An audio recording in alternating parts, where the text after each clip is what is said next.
All right. Well, hi, hello, and welcome to Stop Bad Actors from Attacking Your Mobile Apps. Now, today's exciting webinar is sponsored by F5 and Google Cloud and produced by Actual Tech Media. My name is Jess Steinbach. I'm with Actual Tech Media, and I am so excited to be your moderator for this conversation today for two reasons. The first one, of course, is the subject matter. I mean, this is such a cool topic. We are going to dig into the whys, the hows, and the wheres of how threat actors are attacking mobile apps. And then, best of all, and most importantly, what you need to know and how you can prepare and prevent. Now, the second reason I'm excited is that we have these two incredible experts here with me, who I will introduce in just a moment. And we have a fun, interactive conversation planned for all of you, which I think is going to be a little bit different than the usual presentation styles. And I cannot wait to see how it all unfolds. I know you're going to love it. So I want to keep things rolling and jump into our session here. Now, let's start by taking a very quick tour of your audience console because I want to make sure that you are all feeling set up and ready to rock this session here today. So we're going to start out by looking at your questions tab on the webinar console. Now, this is the absolute best place to get involved, to get interactive and post all of your insightful questions, comments, feedback, ideas. We have a whole awesome crew of humans here with us from F5 and Google Cloud with us on live chat. They are ready and waiting to answer all of your thoughts or chat with you about your needs. So make sure that you reach out, get those questions in throughout our session today. And that's going to happen again right there in that questions window on your audience console.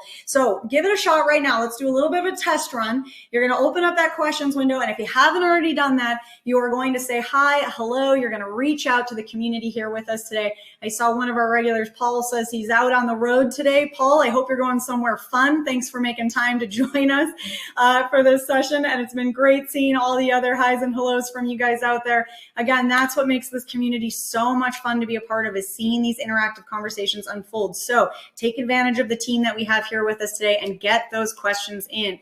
Now, that questions window is also going to be a great place to reach out to the Actual Tech Media crew if you have any tech issues today. You know, if there's anything happening with sounds or slides, let us know. I do want to remind you, however, a browser refresh is going to get rid of most of the usual tech gremlins. But if somebody definitely fed them after midnight, I get it. If the gremlins have got you today, shoot us a message in that questions tab and our crew will be there to help you out.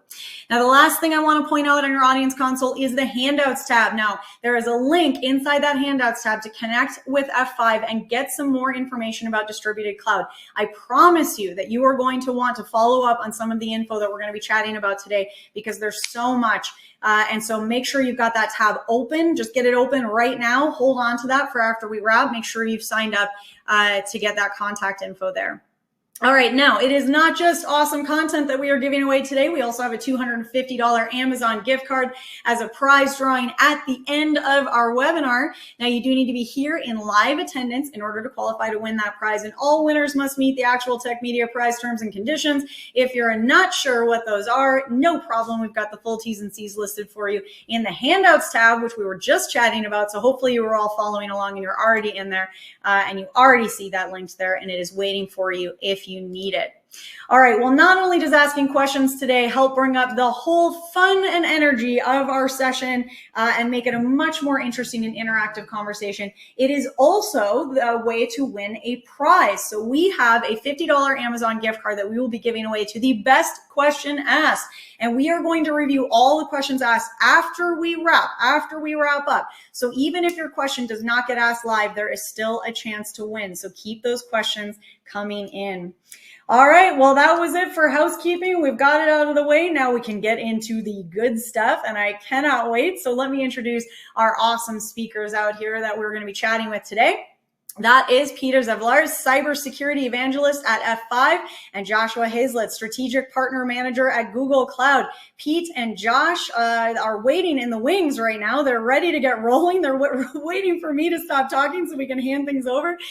So just give me a moment, and let's get everyone out on camera with me here. All right, well, Pete, Josh, thank you guys so much for joining me here today. I am so excited to jump into this conversation, and I can't wait to get rolling. But Before we kind of get into it, I want to take a quick step back, and I'd like to ask each of you to introduce yourselves, tell us a little bit about your role, and really, I'd like to know a little bit more about why F5 and Google Cloud are here together today. Maybe Pete, can you kick us off? Yeah, thank you so much. Yeah, so I'm Pete Zavlaris, Senior Product Marketing Manager at F5, and I'm on our bot and risk management product portfolio. And I'm Joshua Hazlett. I'm a Strategic Partner Manager at Google Cloud. And our partnership with F5 has helped our customers in their digital transformation journey as they're moving to public cloud. F5 solutions secure and defend against attacks that degrade application performance, decrease customer satisfaction, and have a detrimental impact on cost and revenue, all areas that are top of mind for today's companies that deliver mobile applications. All right, well, that's perfect. And I know that you just got everyone really excited about this conversation then today. And I want to pick on one word that you just said, Josh, and that's impact. So that's where I'd kind of like to start. And I'm very curious if you could give us a little bit of information on what you're both seeing as the current state of mobile app security in terms of the threats. But also when we're talking about the technology and, as Josh was just mentioning, the impact to business. So threats, tech, and impact. Pete, I don't know if you could kick us off on that. Let's get rolling.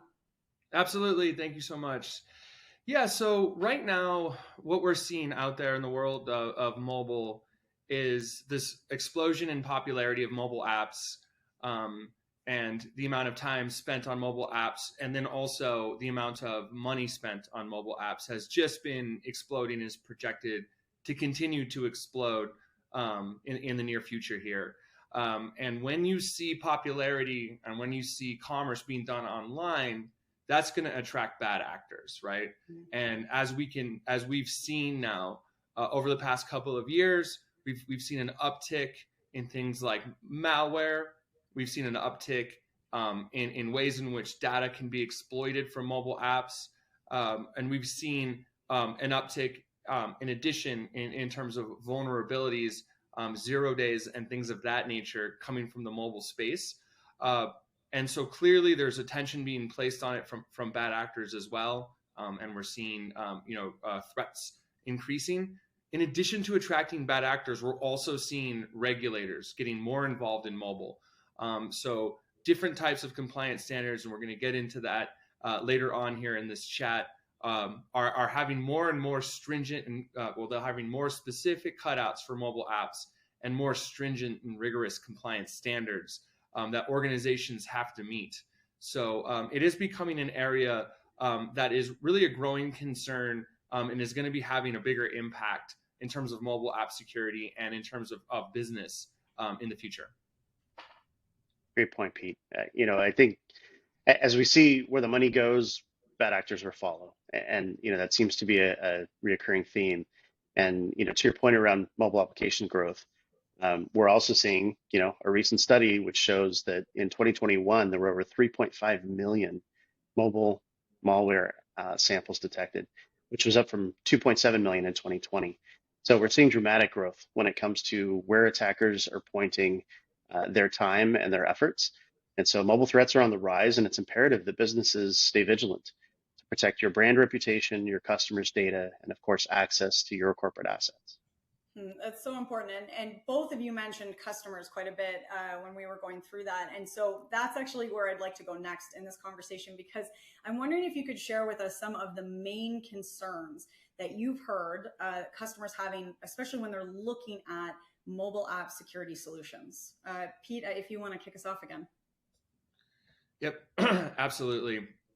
So the way in which we see the concerns that they come to us with breaking out, there's sort of two high-level categories. One of them is dealing with threats that are client-side, so in-app threats, threats like repackaging. And repackaging, essentially, what happens there is once an organization uploads their mobile application into a mobile application store, a bad actor, or obviously anybody can download that mobile app, right? That's the purpose. But a bad actor can download that mobile app into a decompiler environment, and they can break out all the source code, and they can do a couple of different things. One thing they can do is they can search for passwords, sensitive information, API keys, things of those natures that they can use to carry out a further exploit. The other thing that they can do is they can decompile the application, recompile it with code that they've injected. And that can be anything from malware to junk code like spam or other things that they're using to exploit your brand or the customer's, the organization's brand to potentially carry out malicious activity, nefarious or just unwanted activity. And the problem here is from a perspective of security and compliance has an aspect as well, and we'll get into that later. It's also a brand security and a brand experience issue as well, which is going to impact the business, which is an end user comes into a mobile app store, they see multiple versions of an app with under your brand name, and they pick one of the apps that was put up there by somebody who is not related, who is not from your organization, and they have a bad experience. That's going to reflect poorly on your brand, right? So it's an issue of both, security, compliance, and then brand security as well when you talk about repackaging. In terms of runtime threats and tampering, think things like overlay frameworks and hooking frameworks that are used to extract information and cause things to happen in the app that maybe you didn't want to have happen. And where you see these threats impacting customers is again when the application itself is executed, and therefore they can do things like extract, like I said, information. They can run things that, like, for instance, like overlays that will grab different types of information that the end user is putting in there. And so the other concern you have when it comes to these runtime attacks is protecting your mobile app when it's deployed into a rooted or jailbroken device, because that's not going to have the same level of operating system security that you're going to expect. There's going to be things that are going to happen on those devices. Maybe they've already been compromised, right, because of their lack of security. Different types of behaviors, things that are going to be occurring on there that are not what you're expecting, and that can cause problems as well. One of the things that ends up being a real concern when customers come to us is that they're like, mobile app security can be very complex to manage, and in particular difficult to deploy. So this is an issue as well, that customers come to us asking for what types of things can you provide to help us with that? Things like low-code technology, things like automatic ways in which to get an application, the application security into the mobile application via SDK, and then scale it across other mobile apps as well, and control it from a centralized management plane. And then as we've talked about client side and we've talked about management complexity, there's also an additional concern, and we're actually going to talk about this a little bit more detail later on, but this is bad bots evading web defenses using mobile channels to carry out the exact same attacks that they would be carrying out on web channels. Those things like trying to guess passwords through credential stuffing, account takeover, carding when they get inside the app, are also concerns for mobile channels that customers come to us to help address.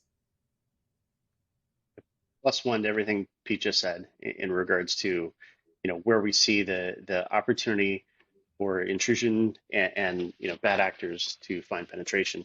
I think some of the other things that you should think about when it comes to deploying mobile application security is thinking about the application size and battery life, right? These are some key concerns when it comes to how do you make sure you're securing your mobile applications, but yet not degrading the user experience.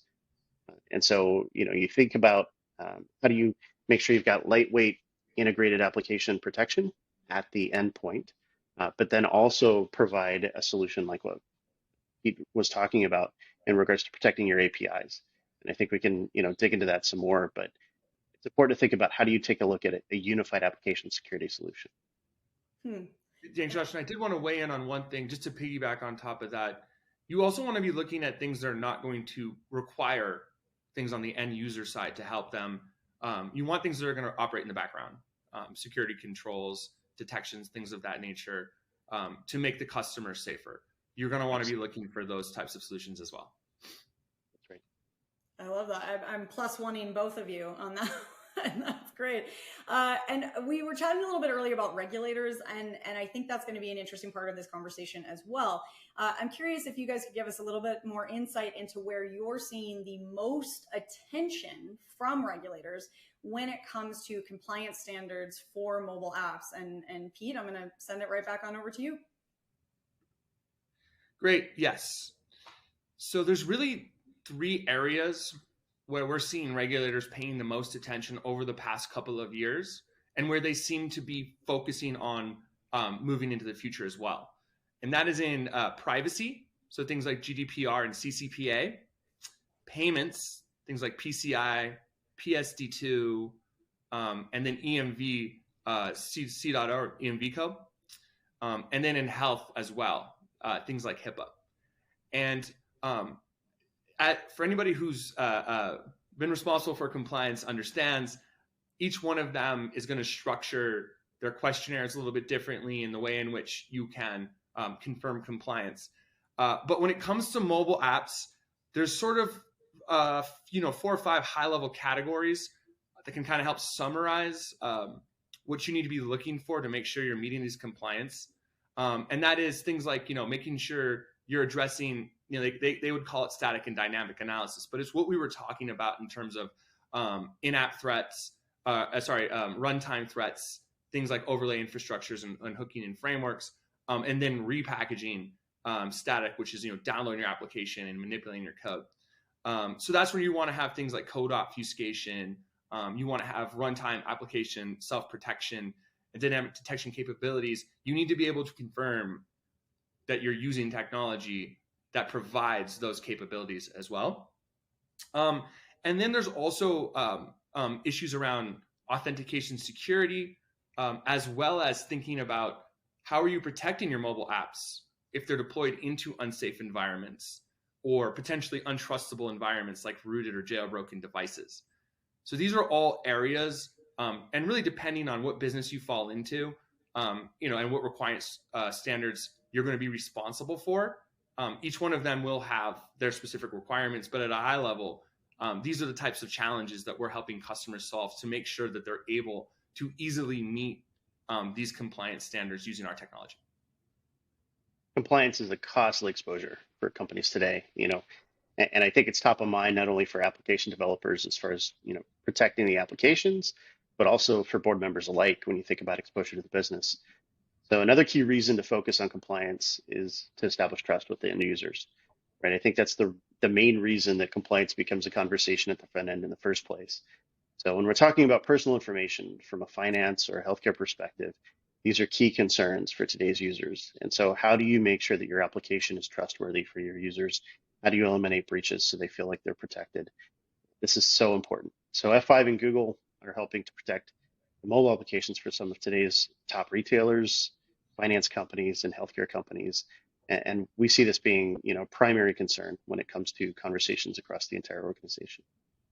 That trust is so important, and another key deliverable of that being that peace of mind that comes when you're working with a partner that you do have that trust built up with, and that you can reliably count on them to help with compliance, which obviously can feel big and scary and overwhelming, as we were chatting about.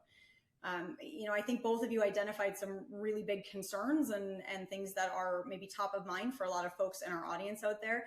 But I think there's always that fear of what don't you know, or what is hiding around that corner that maybe isn't top of mind for you. So I'm wondering if you guys could run us through what other concerns should IT or a SecOps team be thinking about when it comes to mobile app security, aside from in-app threats, which I know are big and flashy and bright and take up a lot of attention, but what else should they be thinking about, Pete? Yeah, Jess, thanks for answering this question, because I hinted at it earlier, but I want to expand on it. And that is what happens when bad actors are looking to evade your mobile defenses, your web defenses. They're going to look at mobile channels. And to give a little bit more detail and context into how this works, so again, they can take your mobile application and download it into what they call emulators, which emulates a mobile device. And they can use these emulators to run scripts against your backend infrastructure, your APIs. And the use cases are similar to what you'd be concerned about. For those of you who maybe aren't entirely familiar with the bot threat, generally what bots are used for, bad bots are used for, is to do things like break into customer accounts by maybe guessing passwords with something that's called credential stuffing. They're also used to scrape content off of sites. They can be used to hoard inventory. So if you've got a limited release of a product, they will actually hoard up all the inventory, making sure that they can sell it or buy it before anybody else can. And they also do things like perform in-app abuse problems, things like testing credit cards against your payment processor as well. And so if you have strong enough web defenses, they're always going to be looking for what the easiest possible way in is. And if you're not protecting your backend infrastructure from these mobile bots, that's going to be a vulnerability that you have. And that's definitely another area where customers come to us to help them solve and address that problem as well. Yeah, I think, excellent points. And if we try and, zoom out just a touch, there's some basics that you do when you think about how do you provide security in your environment. The first is use a secure development lifecycle. Make sure that you've got the right processes and procedures in place as far as application development, testing, and hardening. Implement security best practices when it comes to not only the application delivery, but also the infrastructure on the back end. And then conduct regular security audits when it comes to validating that the components and processes that you have in place are valid. And then monitor those systems and applications for suspicious activity. To Pete's point, that's where we identify that bot activity is occurring in the environment. When you start to notice that you have application spikes or there are things that are happening that are non-normal to your traditional user experience, that's an area where you need to pay attention. Josh, I'm so glad you mentioned testing. I want to come back to that in a second, but Pete, I have to tell you, sometimes when you're describing some of these things that the bots can do, and it's one of those things where part of your brain is like terrified and part of your brain is like, oh, that's so cool. And I can't make up my mind which one is winning. It depends on the day, I guess. That's a good point. Yeah, it's a little bit of both. It's a little bit, you're a little bit admiring and a little bit terrified simultaneously. I want to come back to testing because I think, that is obviously something that is really important to be considering. So if an organization has already conducted a penetration test for their app and the audit has provided them with a clear picture of the findings, so they're feeling good, they've got their picture and they know, that they need to either do something or maybe do nothing. That would be great. What steps should that organization then take using the information that they have in order to fortify their application and security program? Because obviously the odds of us finding out that we're all in an impenetrable fortress are very low.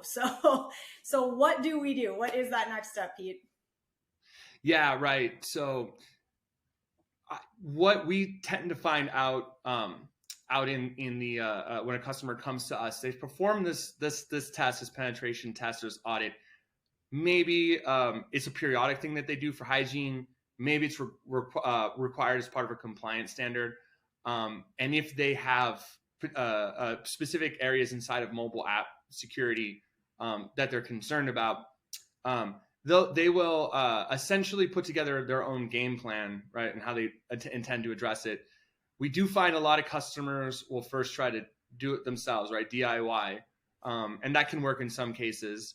That can be very complex and can require additional engineering resources and can be difficult. One of the ways in which we've developed our product is to align with things like DAST, Dynamic Application Security Testing. So you can take your results and share them with us. And it should be a way in which, assuming you want to talk to us about what you're doing, we can help you sort of walk through your results, help you understand, exactly where our product can help address these particular areas of concern. And typically what we find, most solutions out there have a generally robust approach to when we talk about the at-rest concerns like repackaging, where we're providing code obfuscation, and other types of ways to protect your app. Where I think we found we differentiate ourselves has been, we've nailed that obfuscation side.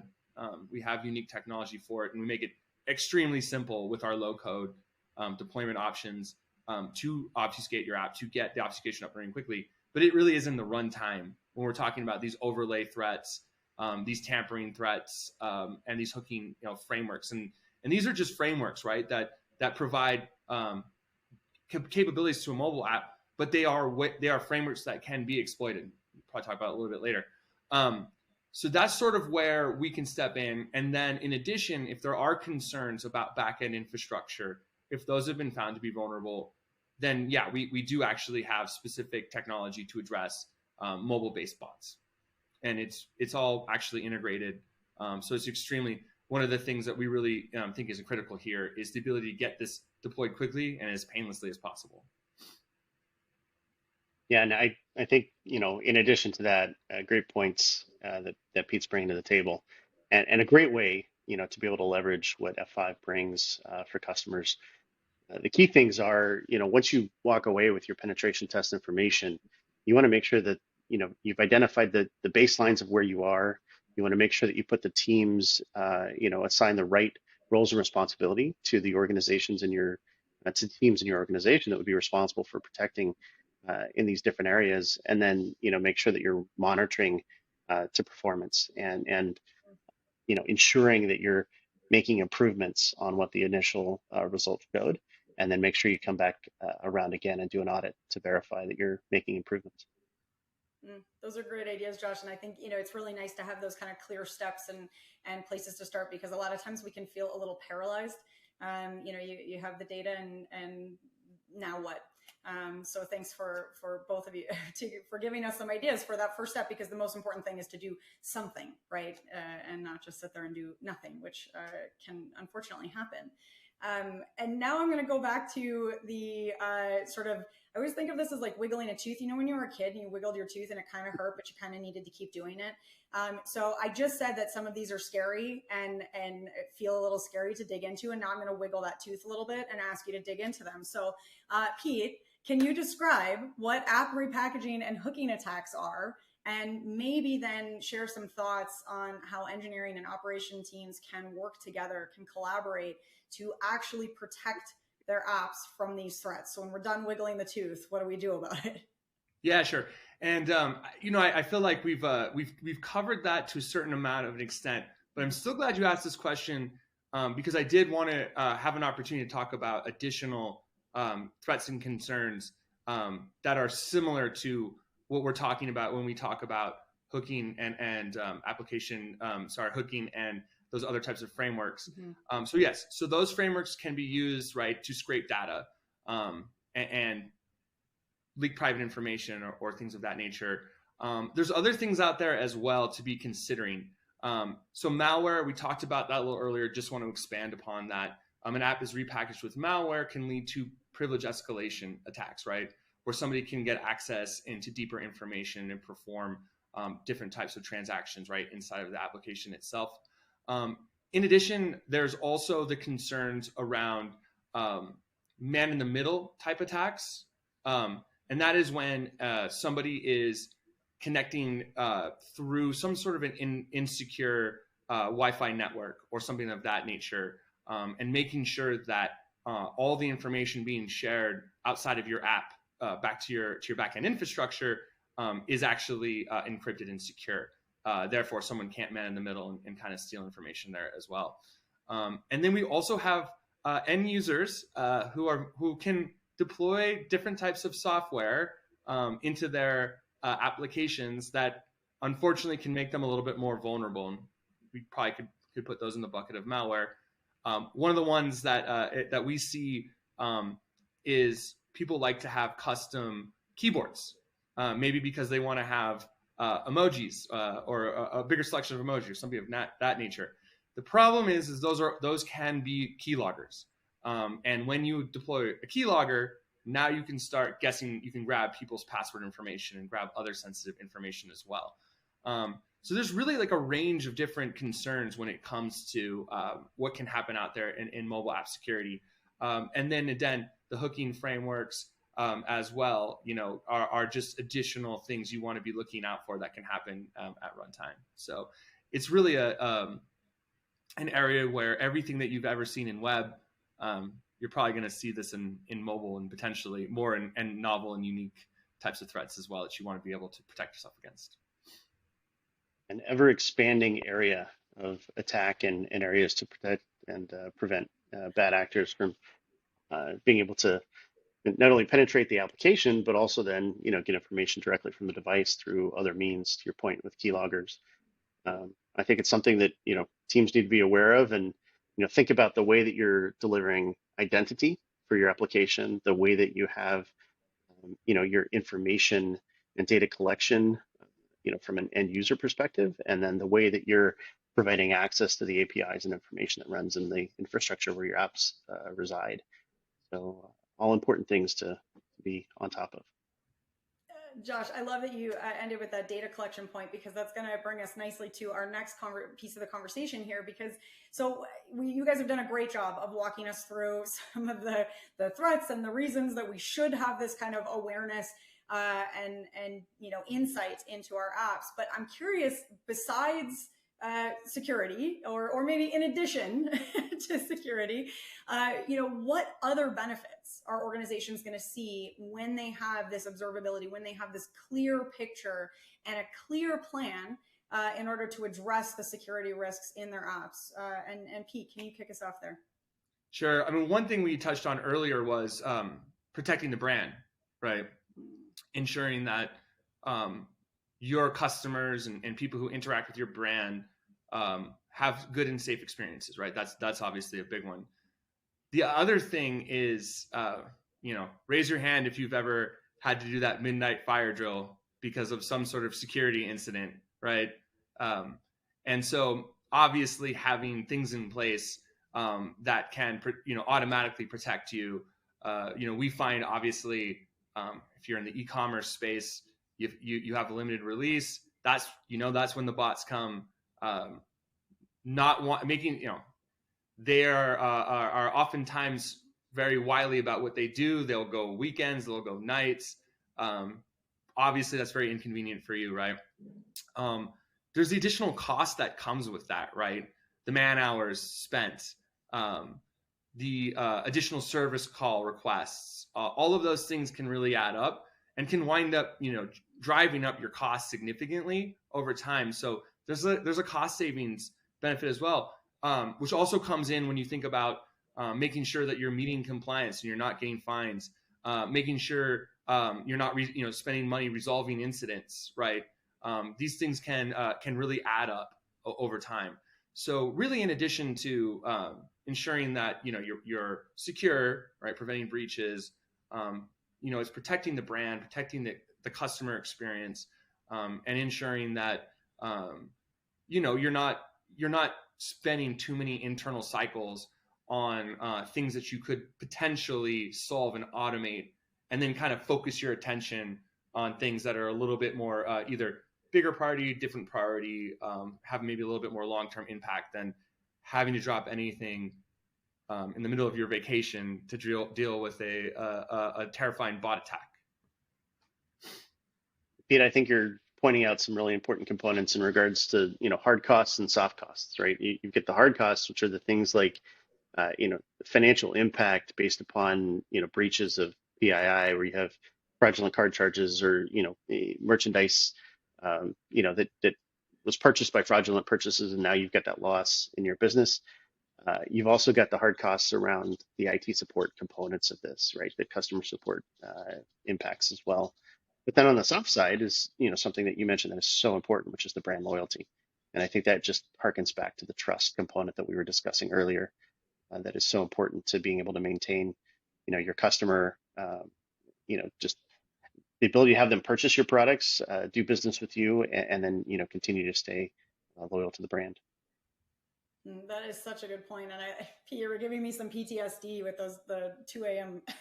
fire drills. And, I started my career in e-commerce and I didn't have a Christmas for years because it was all hands on deck and we were all up and we were all ready. And I think there's a lot of us out there that can relate to that feeling. So I think also, the customer side of it and the customer loyalty to the brand, which I love that point, and also just not burning out your entire team with those 2 a.m. emergencies is huge. All right, well, we're gonna keep rolling here because my next question to both of you here is, we're gonna get into some questions, so we're not totally done here, but I want to sort of wrap our conversation with a little bit of hope. I'm hoping. So I want to ask you guys, we've talked about the threat landscape. We've talked about all the reasons that it's important to stay in touch with this information. But is it possible? Is it possible to continuously monitor and to be assessing the AppSec posture to actually stay ahead of this evolving mobile app threat landscape that we've got? And how does mobile application architecture actually play a role in, for those out there that are, working on strategies and plans in order to think about these vulnerabilities? Pete, if you can start us out with that, give us some hope. Yeah, big question. Let's solve the world's problems. Yes, right? Yeah, in one day. Yeah. Yeah. Thank you. So generally, what we want to make sure people have taken away from this is that you need to be thinking a little bit beyond the security measures that come with the operating system and the app stores themselves. Those don't prove to be adequate, right? And it is important to continue your good security hygiene practices, right?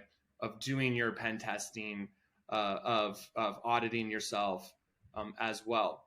In terms of the way in which we've designed our technology, and just in general, the way in which I think customers are getting a lot of value is looking at telemetry, right? Looking at data itself and having a sense of couple of different things, right? How do you benchmark good behavior, normal standard behavior inside your mobile environments? How do you look for anomalies? How are you checking against how your app is performing?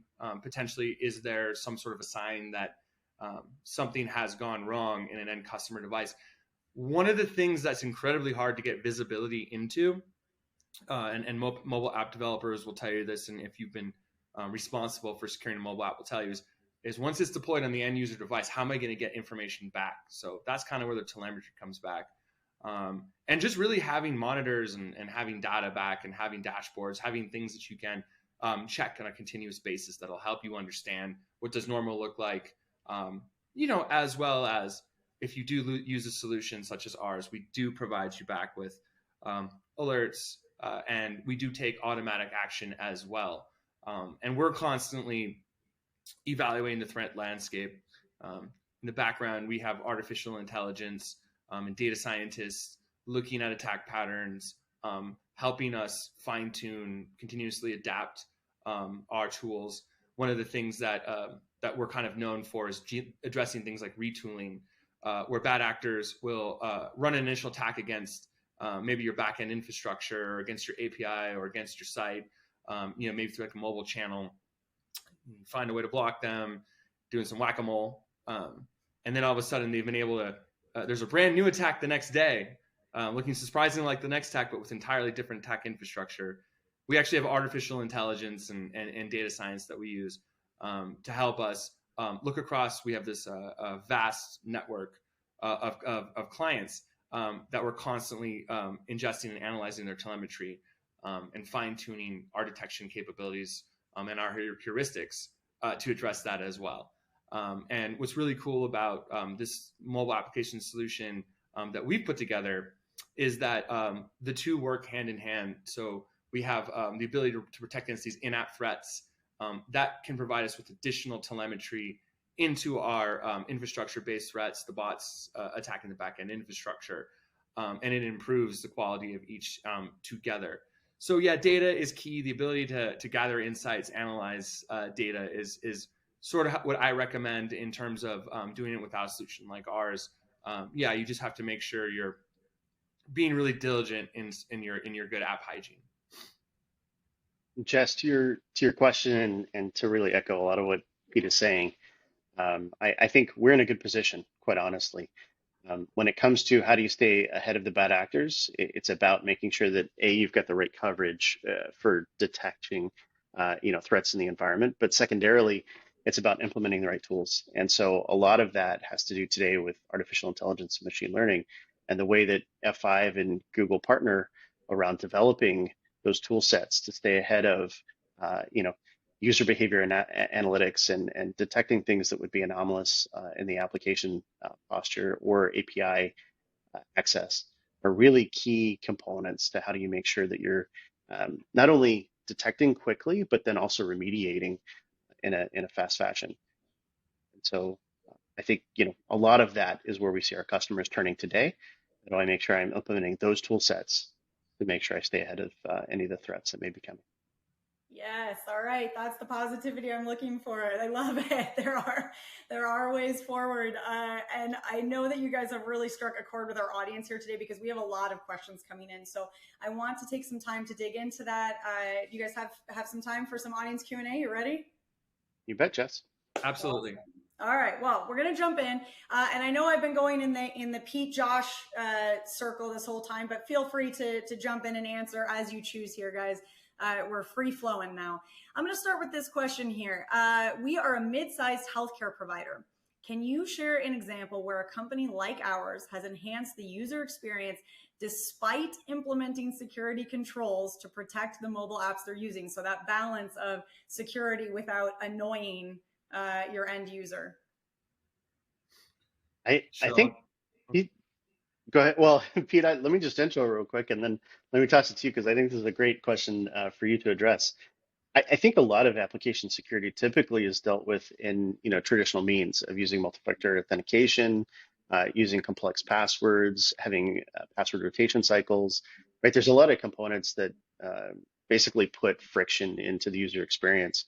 But what I've seen from the F5 solutions is they become transparent. And so, Pete, I'd like to kind of toss that one to you to answer how F5 gets in the mix here and improves the customer experience.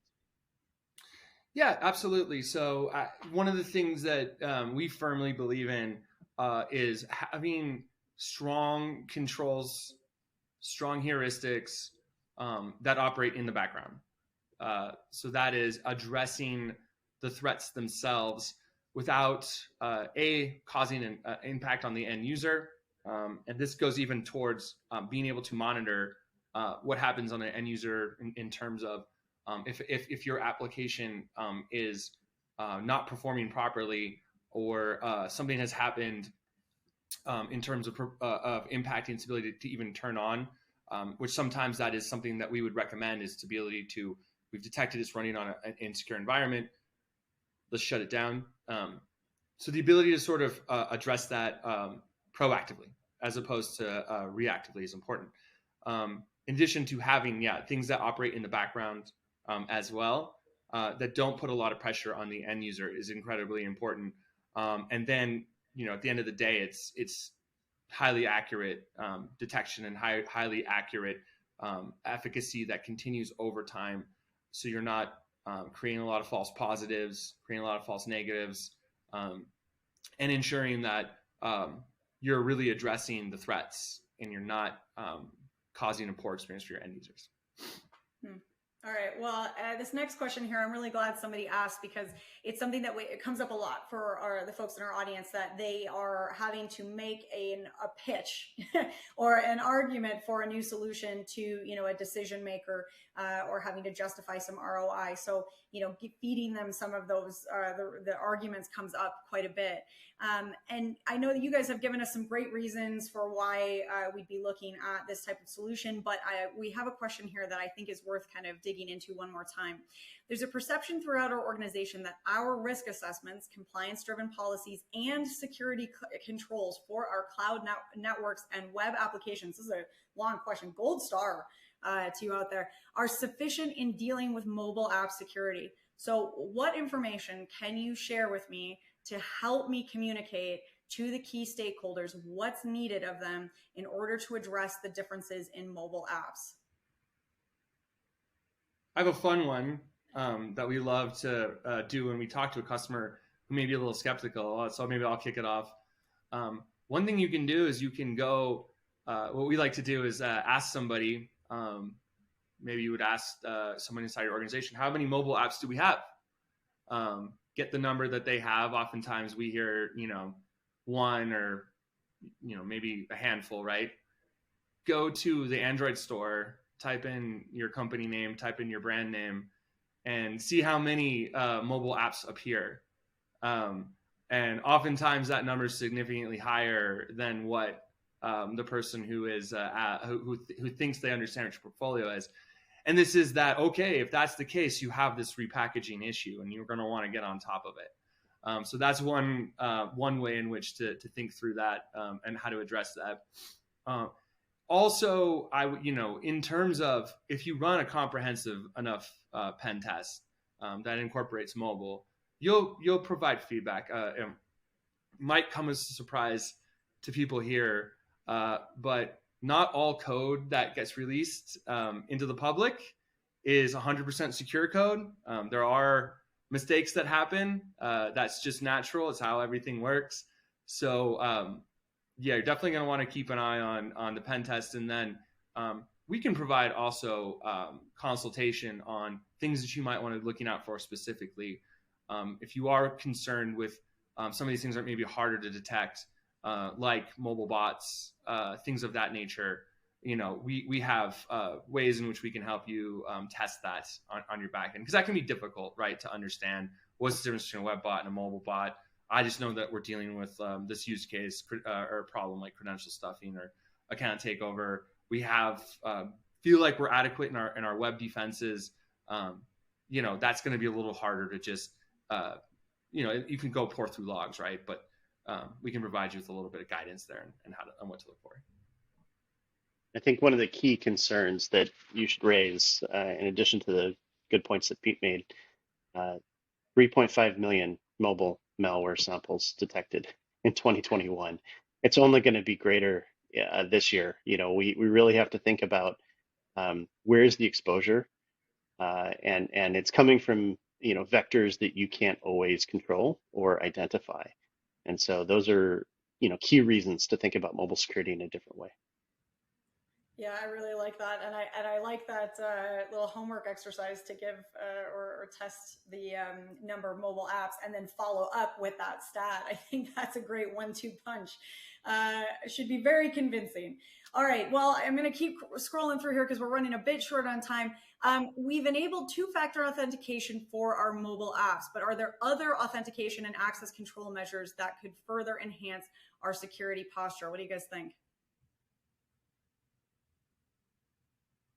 I think Pete's discussion on, how do you kind of take a look at what is the, way to secure application access specifically without putting, friction in the user experience, I think is really critical. Any other thoughts, Pete? Exactly. I think that where we see the industry heading, or where we feel like things will start to go, and we do have technology for this, is how do we get better insights from the data that we're collecting on user identity, so that we can feel a little bit more comfortable that we can trust who's logging into our systems, because I don't like doing two-factor authentication. I don't know about you. If you like doing two-factor authentication, completely understand that it is a great achievement now to be more standardized in two-factor authentication in terms of how things used to be. However, I think that as we move more towards a world where you have these amazing experiences from these companies like Amazon and Google. Like, when was the last time you logged into your Google or Amazon account? And when you log in, you see your name, you see the products you like. That's the expectation that's being set for the end user. And obviously, as security folks and we're concerned with making sure, and dealing with compliance, we are concerned with making sure that that things are safe, right? And I think we've reached a good point where there's enough people who care about that. But as we start to move into the future, thinking about ways in which we can be a little bit more sophisticated in how we're thinking about deploying things like two-factor authentication, and thinking about risk-based authentication, other things of that nature. So we do have some technology that we provide that the product is called Authentication Intelligence, that identifies end users, tests their validity across our entire network, as we talked about earlier, and helps provide you with some insights, on exactly what type of login experience you want to provide them with. But just kind of bringing it back to the mobile threats and the bot threats. Obviously, at the end of the day, you do have a lot of threats to deal with. You want to make sure you're providing enough security measures to ensure that nobody's getting access into your accounts.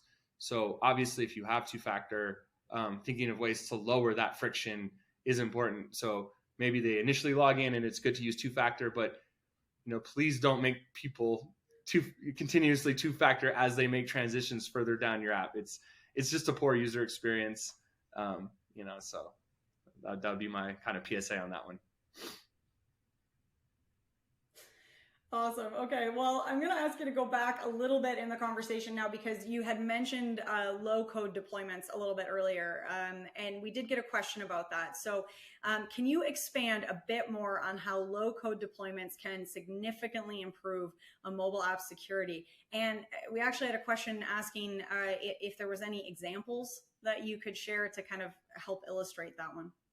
Yeah. So, we recently had, so just real quick, low code technology that we provide, essentially, we give you a SDK integration, SDK that will then integrate with your existing SDK and your app code for your mobile application. Does a few things. One of the key things that it does is it binds itself deeply inside of the proper files. So it's got like intelligent aware, and it binds itself into your mobile application source code. And why this is important is that it cannot be tampered with. If it's tampered with, it's going to actually impact the app itself. And then the value there is that no one can go in there and shut it off. So that is solved for you. In addition, being able to turn on the configurations themselves, once you deploy the SDK, then you're able to manage it through your interface tool. In terms of, actually, I got a little lost. What was the second question there? The second part of their question, and I'll pull it back up to make sure I'm getting it right. Long webinar. I know, right? We're covering a lot. They were wondering about low-code deployment, and then looking for a specific customer example if you've got one. Right. So I can't get into too many details, but we recently had a customer. They're in a country that has been really pivoting towards mobile banking. And as such, they've rolled out more stringent compliance requirements for the customer to hit, and they were unable to pass their audit, and so they were given like a 30-day window to figure out how to resolve some of the issues, and I think it was related to runtime application self-protection inside the compliance audit. They were given a 30-day window, so they were panicking because they didn't really have a solution, and they were able to deploy with us. I think officially, we could say we got them deployed within a matter of days, and I think it's safe to say in about a matter of week they were up and running. We're able to run an internal audit and pass the audit itself, and we're able to make compliance. It can be as quick, depending on just the level of honestly the resources on your end, because we do say it's low code, right? There are a few configuration steps that will require somebody that can understand how to configure, and it's not exactly a fully no code, like automated system. So that issue there was aligning those resources, making sure they're available. if you can have those resources available, we've seen it done in as quickly as a few hours. Some will say even if 10 or 15 minutes. I'm going to sandbag, and I'm going to say a few hours. You can have it up and running. And that is not just for your single mobile app that you might be concerned about, but if you have a broader mobile app portfolio, you start with your single mobile app with us, you realize this is a value. It also really simplifies that process as well if you want to scale out across your mobile app portfolio. I think just to echo a little bit of what Peter said, I think developers traditionally are not necessarily security ops people, right? So how can we make it easy for developer to stitch in the technology and the protections for the app that are relatively easy for them to add to their code and then move on down the road to make sure that they're building features and key things that the users are looking for. And so that's one of the things that I think the partnership with F5 brings for our customers. Guys, there's so much more that I want to dig into, and we have so many questions that we're not going to get to today. I do want to reassure everyone in the audience that if you asked a question that we didn't have time to jump into in this discussion, please know that you will get follow-up. We will make sure that F5 gets all of these questions asked and is able to get you an answer back. So stay tuned for that. But before you guys take off, I have two final questions for you.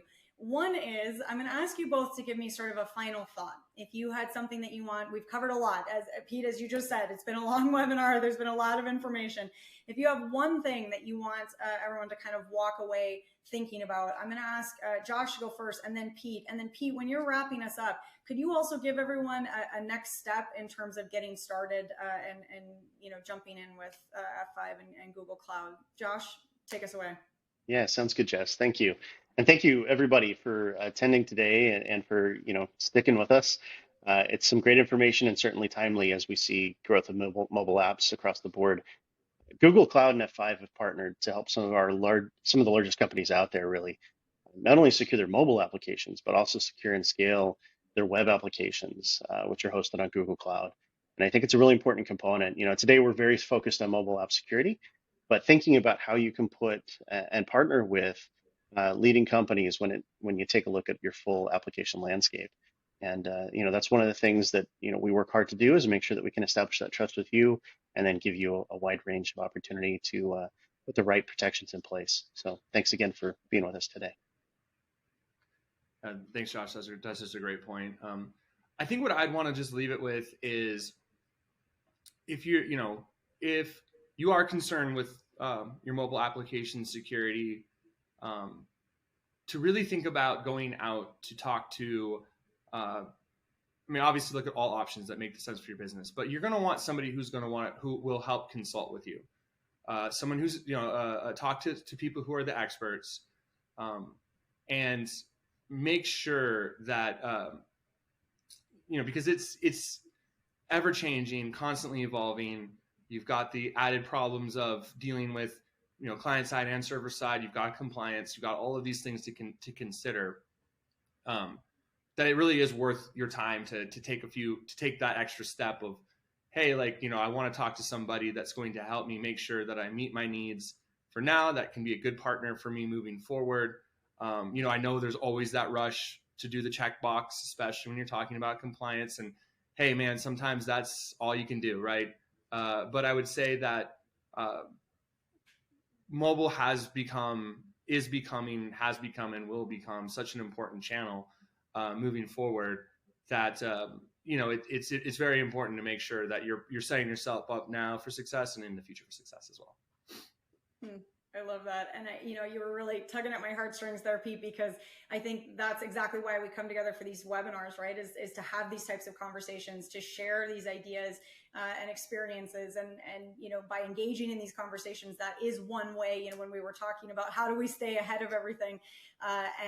One really important resource are communities and sharing information and engaging as we are today. So on that note, big thank you to everyone in the audience and really in particular to Josh and Pete for taking us through such an interesting conversation, letting us be a part of this today.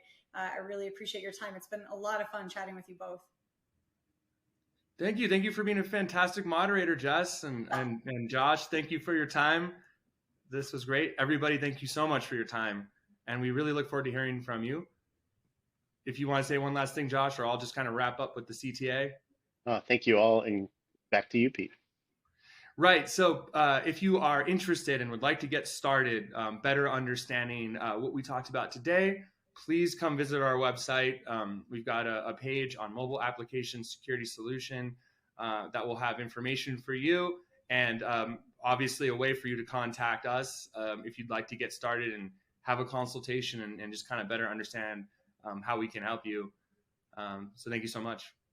Love it. All right, everyone get on that before you head out, and we're going to move things along. Thanks again so much, Josh. Thanks, Pete. Have a great day.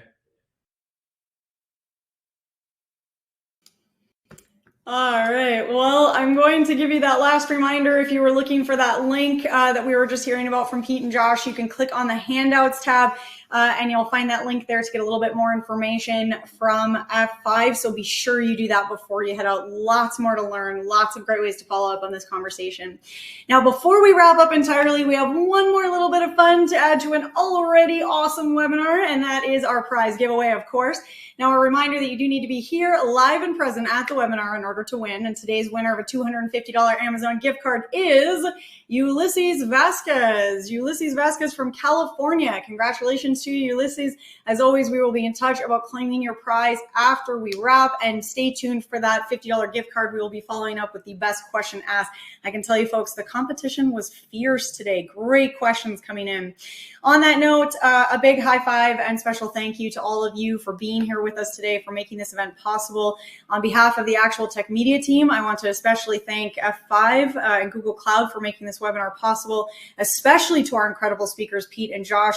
Both of you have given us so much to think about today. It's been such a fun and interactive conversation. I really love kind of getting off book and getting into a flow together. So that was a great time for me. And I know you all enjoyed it as well, because I saw those questions coming in, which I absolutely love. And thank you to all of you sending some high fives. Jeff, Humble Nick, love that. Benny, Dean, Kaylee, I'm seeing some great high fives and thumbs up from all of you. And I love that. You know, these conversations are such a great example of how we can really stay ahead of these things that move very quickly, can feel a bit overwhelming, and learn new things together by, you know, engaging with each other and learning from one another. So I'm so glad you were able to make time in your day to be a part of that with us today. I know that I've learned a ton, and I hope that you have all as well. I can't wait to see you all on a webinar again soon. And until then, I hope you have an absolutely beautiful end to your day.